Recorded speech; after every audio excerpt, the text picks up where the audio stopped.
Praise the Lord. இயேசு கிறிஸ்துவின் நாமத்தினால் யாவருக்கும் புத்தாண்டு நல்வாழ்த்துக்களை தெரிவித்துக் கொள்கிறேன்.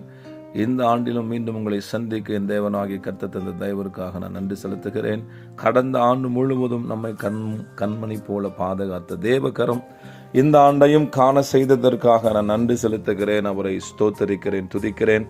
இந்த வருட வாக்குத்தத்தத்தோடு கூட உங்களை சந்திப்பதில் மிகவும் மகிழ்ச்சி அடைகிறேன். இந்த வருட வாக்குத்தத்தம் இப்படியாய் என் ஆண்டவராக இரட்சகர் கொடுத்திருக்கிறார். சங்கீதம் 92 அதிகாரம் அதனுடைய 12வது வசனம் இப்படி சொல்லுகிறது: நீதிமான் பனையை போல் செழித்து லீபோனில் உள்ள கேதுருவை போல் வளருவான் என்று சொல்லி, இந்த வருடம் ஆண்டவர் வாக்குத்தத்தமாக நீ செழித்து வளருவாய்.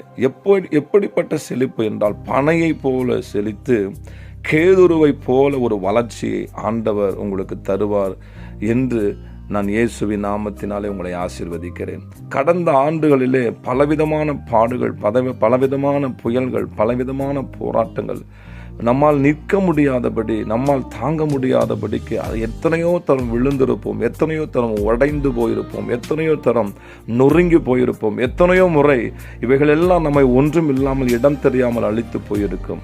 ஆகவேதான் என் ஆண்டவராகிய இரட்சகர் இந்த வருடம் சொல்லுகிறார், இல்லை இல்லை, எந்த புயல் வரினும், எந்த பிரச்சனைகள் வந்திலும், எப்பேற்பட்ட காற்று அடித்தாலும், எப்பேற்பட்ட சூழ்நிலை உன்னை எதிர்த்து நின்றாலும், எந்த காலத்திலும் நேராய் நிற்கிற பனையை போல, எந்த சூழ்நிலையிலும் வளர்ந்து எப்பேற்பட்ட சரிவுகளிலும் நிலையாய் நிற்கிற கேதுருவை போல ஆண்டவர் உங்களை நிலைநிறுத்த போகிறார்.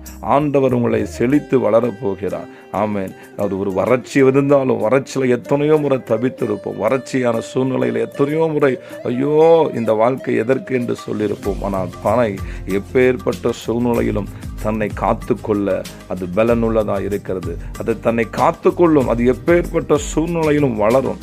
அப்படியாய் ஆண்டவர் உங்களை எப்பேற்பட்ட சூழ்நிலையும் செழித்திருக்க செய்வார். கேதுரும் அப்படிதான். அந்த வெண்படர், அந்த லீபோனின் அந்த வெண்மலையில் எவ்வளவு அழகாய் காட்சி கொடுக்கிறதோ, அப்படியாய் உங்களை அழகாய் காட்சி கொடுக்கும்படி ஒரு நல்ல வளர்ச்சியை ஆண்டவர் கொடுப்பார். எப்படி அதிக அளவு, அதிக உயரம் அந்த கேதுரு வளர்ந்து அதிக வருடங்கள் நிலைத்திருக்கிறதோ, அப்படியான ஒரு வளர்ச்சியும், அப்படியான ஒரு செழிப்பையும் ஆண்டவர் உங்களுக்கு தரப்போகிறார். நான் மிகுந்த சந்தோஷத்தோடு கூட இந்த செய்தியை உங்களுக்கு சொல்லுகிறேன்.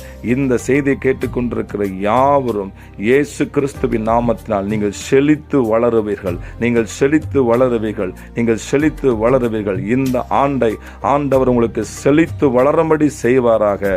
ஆமேன். God bless you.